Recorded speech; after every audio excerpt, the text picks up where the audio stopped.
started us off. Great. Thank you so much, Ian, for your support on this webinar. We really appreciate it. So welcome to the webinar, the information webinar that we're hosting today. A quick introduction before we get started. You're joining with us from Haskayne Executive Education at the University of Calgary. Online with us, we have our faculty lead and academic director, Scott Radford, as well as Geraldine, who's the director of the Arts Leadership, director of Rozsa Foundation. So before we get started, I thought we would do a quick round robin of who we are. So Scott, do you want to introduce yourself? My name's Scott Radford. I'm an associate professor in marketing in the Haskayne School of Business, and I am the academic lead for the Rozsa Arts Management Program. Hi, I'm Geraldine Eiselstein, and I'm the Arts Leadership Director for the Rozsa Foundation. I design, develop, and support the delivery of all of our arts leadership programs. Awesome. Great. Thank you. On top of that, with Scott, he is also our Associate Dean of Teaching and Learning at the Haskayne School of Business, where we're really trying to integrate technology and cutting-edge learning methods within our all our other programs. And Scott actually also teaches with us in some customized programming, like the Rozsa Arts Management Program. He is the academic director in the Action Learning Project, our Action Learning Plan mentoring lead there as well. And Scott also teaches in our Business Essentials. So he is well versed in working in executive education, making sure that we are building people's confidence, curiosity, and healthy competitiveness. I know that word is, it's on the screen, and it can be one of those things where there could be an unhealthy competitiveness, but we really do feel like we can become high performers, and that is working together and collaborating, but also a little bit of competitiveness, and especially when it comes to gamification, that really helps that competitive edge. So again, my name is Michelle Verberg. I'm the Manager of Learning and Development Programs at Haskayne Exec Ed. I've been working in this department for almost 10 years. I also work in the same space as Geraldine, where I design programs, deliver programs, evaluate programs, both in an open enrollment capacity, meaning anyone could attend, similar to the RAMP program or the RAVE program. We will talk to you about the acronyms shortly. They definitely come up, and I apologize if I'm already speaking a language you do not know. So, but we here are making sure that we are helping people who are professionals to be even better in their capacity in their organizations. In Exec Ed, just a quick overview. When we work together with our custom clients or in our open enrollment space, we really do attempt to design learning experiences or learning journeys. So it's not just a content being pushed at you that you have to make sense of yourself. We really make sure that we design it to increase the stickiness factor within, whether it's business acumen or strategy or leadership practices, and really focusing in on applying the concepts in a meaningful and relevant way. We actually stem most of our design in making sure that we deliver relevant knowledge, meaning that it's not just any old knowledge that we're sending people's ways or just best practices, but it's really going to be relevant to who you are as a professional in the arts organizations, not-for-profit and for-profit. We make sure that when we design the programs too, that there's a lot of practical application. So really making sense of these concepts. How could I apply them tomorrow or Monday back in my organization, and making it very tangible. So again, it's not just straight on education. It really is an experience that you're getting new tools that you're actually going to start using. And at the end, we really highlight the fact that we want to impact on our learning. So not only will what you'll be doing in this program be relevant to you and practical to you, but there will be a tangible outcome of taking the virtual experience with Rozsa. So that's kind of a little high-level overview of who we are in Exec Ed. And I'm going to pass it on to Geraldine just to give a high-level overview of our partnership, as well as what Rozsa Foundation is all about. Thank you, Michelle. So the Rozsa Foundation is very committed to strengthening the arts community by developing, supporting, and celebrating arts organizations and leaders. And we do this in a number of different ways. We provide grants for organizations in Calgary and area. We also do research. We provide the Rozsa Awards for each year, and this is a Rozsa Award for Excellence in Arts Management, and new this year is the Rozsa Award for Excellence in Board Leadership. We also provide professional development for arts managers at different stages of their career. So we have 3 programs. The first one is called the Rozsa Admin Fundamentals Training Program. Then we have the Rozsa Arts Management Program in partnership with Cascade, and then we have a Rozsa Executive Arts Leadership Program. So our first professional development program that we developed was in 2012, and it's this program called Rozsa Arts Management Program, which Scott has been involved with almost since the beginning. And out of that experience, we heard from individuals across the country that they would like to take the program, but there's the challenge of being in Calgary because they're across the country. So we decided to look into whether it was possible to offer one of the sessions online, which is now where we are at. We are now offering one of the sessions called Mapping the Journey of Your Arts Audience online to you as a pilot program this year. Scott, do you have anything else you want to add? No, I don't think so, not at this time. Thank you, Geraldine. And I'm actually going to pass over to Scott for a few extra slides here. So just one second. Perfect. Here we go. So as Geraldine said, I've been teaching in the Rozsa Arts Management Program since the beginning in 2012. We're now at our 8th cohort of that. And over the last 8 years, we've looked at different ways of sort of adapting, increasing the relevance of this program, and making sure that we're bringing current practice in marketing into the program so that arts administrators are getting that opportunity to learn.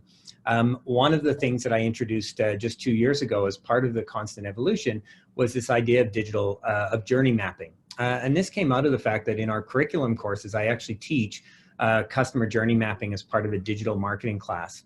And working with clients in that space with my undergraduate students and working with some local ad partners and people from the industry, we realized how relevant this particular topic is and how much this would also be really useful to arts organizations as well. So we brought this topic into RAMP about 3 years ago, and it's been really well received to the point, in fact, that one organization actually developed a journey map as part of their action learning project.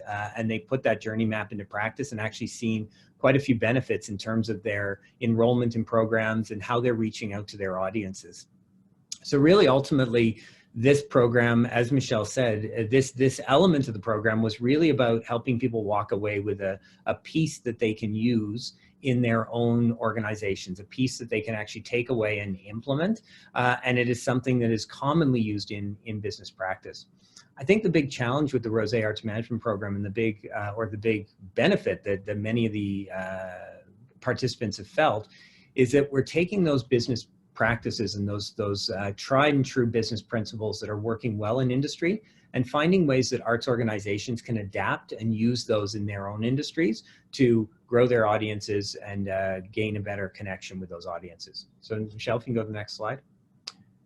So the way we do this is really as we think about what is needed for arts organizations, it's really thinking about how do you do more with those limited resources.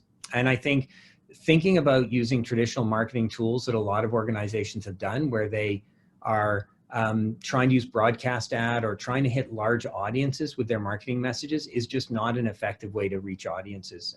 Increasingly what we're finding, particularly in the digital space, is that audiences they're able to find what they're interested in and they're able to join groups of like-minded individuals. And those like-minded individuals are really the segments that we're trying to reach.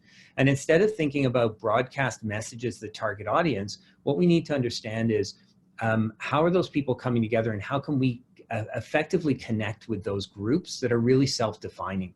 So creating groups is often, this is one of the things that I often find that when I work with RAMP students, they sometimes find this a bit challenging because there's a feeling in the arts that we want to reach everybody. And that may be true. I think the arts are valuable to a wide swath of the population.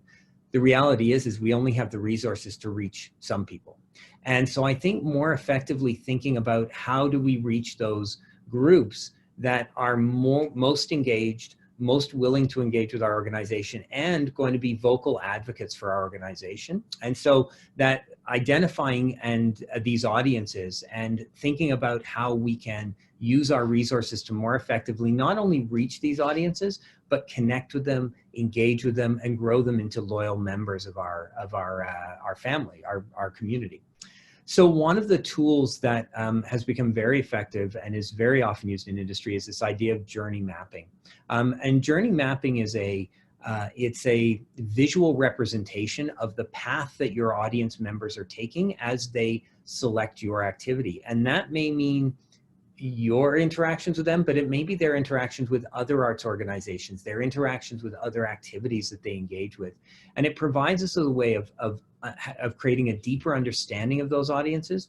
And the key takeaway is this thing called touch points, thinking about all of those interactions that people have as they're making a decision. And if we can more effectively identify those touch points, then we can identify the ones that are pain points, the ones that slow down people's interest in a particular activity, and those positive emotional touch points, the ones that really provide joy to the individual. And that's what journey mapping is doing. Next slide. So I think for us, the real takeaway of this is I think organizations that will benefit the most for this are ones that are thinking about how do I work with a limited budget and how do I more effectively apply that marketing budget in my particular context. How do I also think about either reaching diversifying my audience by reaching more audience members, or perhaps how do I create deeper relationships with my existing audience members? Both of those could be useful activities that can come out of journey mapping. And then finally, how do I understand that audience better? How do I understand how they interact with me, how they interact with others, and how they make their decisions about where they want to engage in certain activities with their limited resources that they have as well? I think is that the end of my slide? Yeah.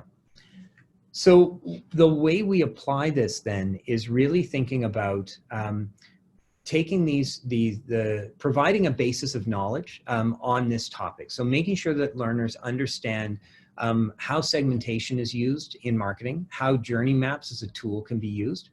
And then we take that relevant knowledge and provide an opportunity to apply it in practice. And so there will be exercises that will have multi-stage steps where you as a learner would create a journey map for your organization. So a piece that you can actually put in practice immediately and think about how it applies in your organization.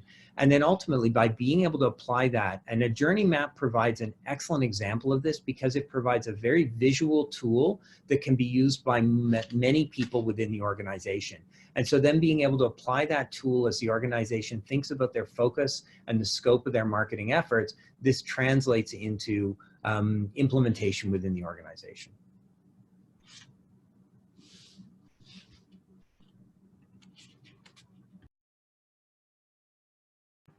Great, thanks, Scott. Sorry, everyone, I was trying to locate my arrow on my mouse. Having 3 screens, you never know where that mouse is, so I should buy a cat, maybe. Sorry, that's my sad attempt at humor. I'm just going to quickly go over the actual architecture of mapping the journey of your arts audience. It is designed over a period of time, and again, the reason why we in ExecGuide do that along with our partner Rozsa is because it enhances the sticky factor. It gets you to have some tools, go apply them. So it is a fully online experience. It is over a period of from January to March, the end of March. So it is a 3-month program. It's a great opportunity as well as to keep yourself accountable to continue to work on things that might be on your plate back at the organization, but at the same time, producing something that you may not be able to produce without being accountable to the structure of a more formal learning environment. So each unit is what we call them, will be over about a month apiece. We start online with a program launch webinar in January. This is really to set the detailed expectations, what's expected of the learning environment, who else is in the cohort that's working alongside you, as well as we would introduce you to a learning platform, as well as we would orientate you to that, beginning the learning journey.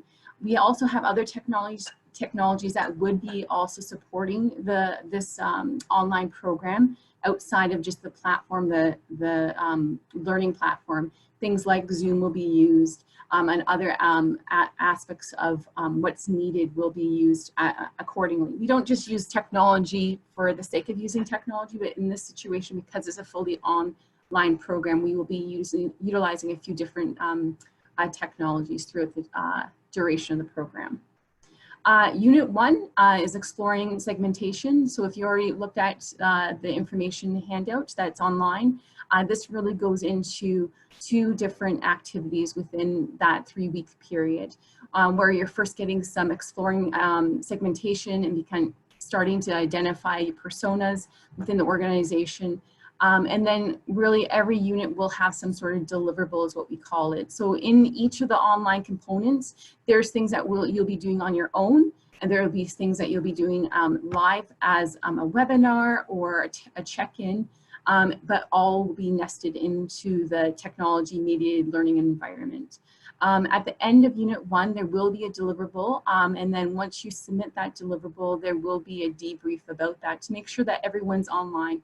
We really, when we design blended programs, we want to make sure that it's a guided experience where the whole cohort is working together, either on their own, coming together to make sense of things. So there is opportunities to come online with Scott where he will debrief what he's seen with everything else going on within the coursework.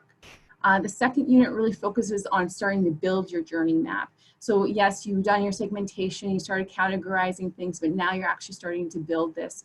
Again, you're going to explore some more content, maybe a couple examples in the first part of that unit. And then at the end of the unit, you will be doing your first draft of your journey map, get some feedback from your other cohort, from Scott as well. And then there will be a virtual debrief. So that way that we are making sure that you're actually moving through what you're learning correctly. And this is at the end of the day, we want you to be able to replicate this, not just during this course, but at the end, this is a skill that you're learning to do with other things. And then we go into Unit 3, and this is where we continue to build the journey map. And this is looking at 4 different aspects within that makes the actual journey map a little more in depth, other perspectives that you should put on your journey map when you're exploring that. So there's 3 units, and then we end with what worked, what barriers are you still having, and then a bit of a learning integration follow-up webinar. And we'll make sure that when we get to that webinar, we're answering any questions or support that you still need to ensure that you really are understanding this tool and that you can actually go out and practically apply it again. I think in our hope, this is where all the different technology pieces are. We will be sending this PowerPoint out along with this program architecture after the information webinar, so you have this as reference. But this is just to show you that there is all these different elements of technology that we again will work alongside you to make sure that you are knowing and comfortable with the experience. We know some people who are taking our online components are either well-versed in online learning, they take lots of MOOCs or a lot of blended programs, or it could be your first time. So we are really making sure that everyone is feeling comfortable in this environment. And I think at the end, we would hope that there is a community of practice that is established and that you would start implementing what you actually learned with your journey map experience, and that you're actually implementing your project with it back into the organization. Just a pause here. I know this is a pretty looking slide. It's very blue from what I can see here. If there's any questions that come up by this time, is there any questions to Geraldine or to Scott? If not, I can further go ahead with Geraldine, who's going to talk about the next steps as well as the program investment. But I'm just going to pause at the moment. Ian, is there any questions that have appeared? No questions have come in, but if anyone does have anything, feel free again to send me a message or quickly unmute yourself and you can ask as well. And Scott, feel free if you want to give more description of the architecture. I'm cool with that too. Okay. Yeah, I don't have anything to add on the architecture. I think that was pretty clear. Sorry, finding my mouse. No, I need a cat too. Apparently, in just a side note, this is a rabbit trail, in Egypt, they didn't use cats. They actually think they were ferrets. So that's a trivia fact. There you go. So if you want to get rid of your mice, get a ferret. So not a parrot, a ferret. Anyways, back to Geraldine on next steps. Yeah, so the next steps, of course, we'd like you to all register right now. So we'll be getting into the details about that. Just some context for the cost of the program. So the Rozsa Foundation subsidizes the majority of the cost of the journey mapping program. And the remaining tuition cost for you as a participant is $300. We are offering a special discount if you register with a colleague. If you do that, then you will each receive $50 off of your tuition cost. And also to note, there is municipal, provincial, and federal grants that may be available to you depending on where you are. We are most familiar with the Canada-Alberta Job Grant in Alberta. So if you want any details about that, please ask us. But one item to note is that the Canada-Alberta Job Grant does require you to apply for their grant 30 days before the program begins. And it's recommended to apply for the grant even before you apply for the program so that they know that that application is in. So that's just some information on cost. If you have any questions about cost, just let us know. The Rozsa Foundation handles all of the registration details and the tuition costs, and then we hand your information over to Haskayne to formally register you in the program. So when you register, you'll go onto the Rozsa Foundation website, which is you can see it on your slide, rozsafoundation.org/journey. And just make sure that the Z comes before the S because that can often get mixed up. And when you arrive at that page, you'll see this page that you see on your slide, and there's a greenish box that's circled, and you just click on register, and we have an online form for you to fill out. We ask a lot of questions to get some more information about you. The deadline for registration is November 22nd.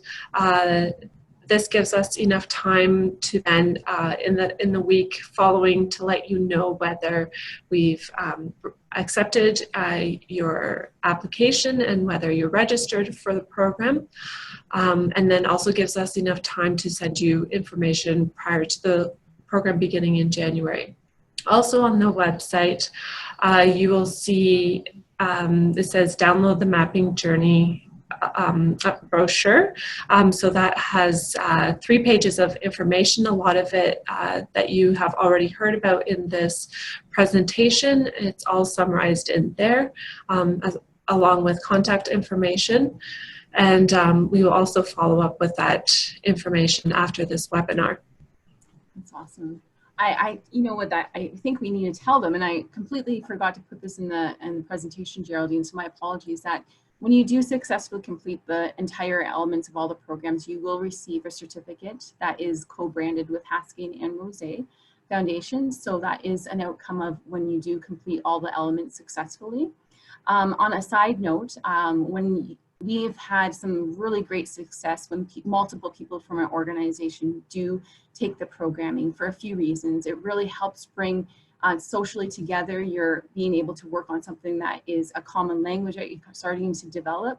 So if it's possible, finding that buddy that makes you accountable, but also it helps with bringing this information back to the organization. And before you know it, you do have that common language that you're talking about. So I think is the saying that people who learn together stay together. Maybe that's the motto I'm looking for here, but I also do know when you're doing it with a buddy, there's such a, and be able to discuss and come alongside that, you know, sometimes that does give you a little bit of a competitive edge to yourself too. So that's my little side note there. when it comes to how we can help you, please, as Geraldine said about registration, that's where we are really pushing towards that. If you have any questions, if you need help building your business case back to your organization of why this is a relevant thing for you to participate in, please connect with either Geraldine or myself. That is, I think, when it comes to helping you, please let us know if there's anything that you need. Is there anything that you want to highlight here, Geraldine? I think that's it. Okay. Yeah, well, we're happy to follow up after this webinar with any further questions that you have, and look forward to this pilot program. And our intention is to see what happens with this pilot program, bringing arts management online, and then getting your feedback as to what other sessions you would enjoy learning about, whether that's about team management, HR, board governance, leadership, other topics that we cover in the RAMP program in person, and we would love to know that. I think that's really a great key point. If there's no questions at the moment, I can mention that when it comes to the Rozsa Arts Management Program and what our faculty do in partnership with Rozsa Foundation is really making sure that it's honed into the context of the arts organizations. So yes, there might be scenarios or case studies that are pulled from other industries, but we try our best to contextualize it. So the more we can help you connect it to your real life, again, the more sticky it becomes. So in our RAMP program, we're always trying to think of these people that are in the program, how does it really land for them? And I think that's why it's been so great with Geraldine and her expertise on who's coming into those programs to make sure that it really is relevant, and working with faculty like Scott, and Scott working with our other faculty just to make sure that this is the right fit for this audience and that it's not a generic experience. This really is a high touch contextualized experience. So thank you, Geraldine, for all your efforts, and of course, Scott. Any questions that have come up? I think this is the shortest information session we've had. So is there any questions, Ian? No questions from here. Again, if anyone wants to unmute themselves and ask any questions, feel free, or send me a message anonymously if you'd like. That works as well. Awesome.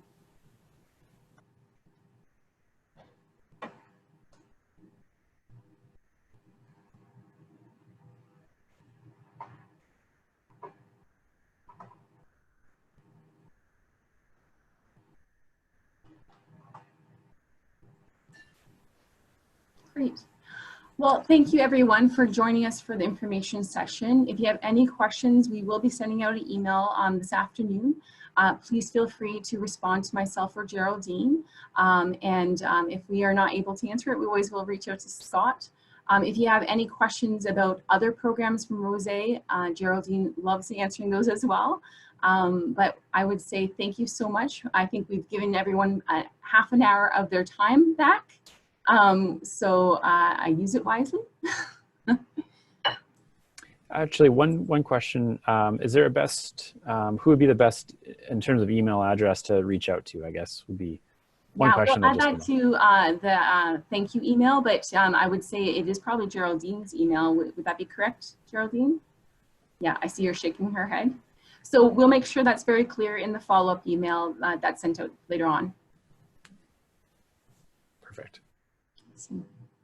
Well, everyone, in post-election land day, I hope you enjoy the rest of your day. It's sunny here in Calgary. Hopefully everyone else is enjoying their fall as well. But thank you again for joining. Thanks so much, everyone. Have a great rest of your day.